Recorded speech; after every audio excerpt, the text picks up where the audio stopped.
Hello everybody and welcome back to another Hidden Blade video. Today I'm going to be talking about the history of the Nintendo Game Boy.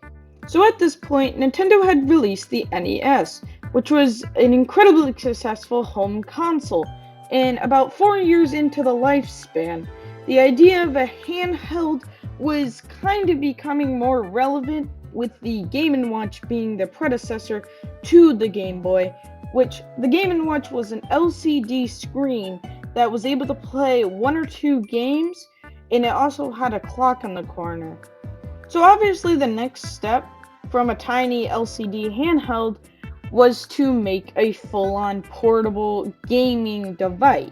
And the designer of the Game Boy is Gunpei Yokoi. So on April 21st, 1989, the Game Boy released in Japan. Later that year, it also released in North America in the late 1990s in Europe. The original Game Boy was incredibly simple to use and didn't really require much knowledge. It had an A and B button and a D-pad. For anyone that had played an NES at that time, the console was incredibly simple to use, as it's essentially just an NES controller, except the buttons are a little bit farther apart and the A and B button are curved. But there was one major issue with the Game Boy. The screen wasn't backlit, so you couldn't see in the dark. You had to have heavy lighting, so that way you were able to see anything that was happening on the screen. Also, it had a green tint, which is quite odd. The console originally released for only $90, which was a steal because it also came with the game Tetris. Following the success of the Game Boy, the Game Boy Pocket released in 1996. Not much really changed with the Game Boy Pocket.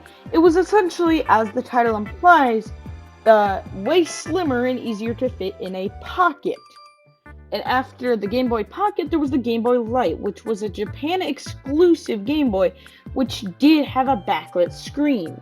But sadly, the Game Boy Light would never make it overseas because of the next rendition of the Game Boy, which was the Game Boy Color, which did not have a backlit screen, but it did have color on the screen.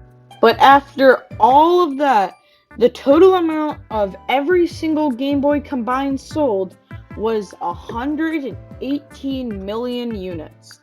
So that was a little bit of history about the Game Boy. If you enjoyed this video, please like and subscribe. I will try and upload within the next week. This is TheHiddenBlade from the Hidden Blade channel, and thank you for watching.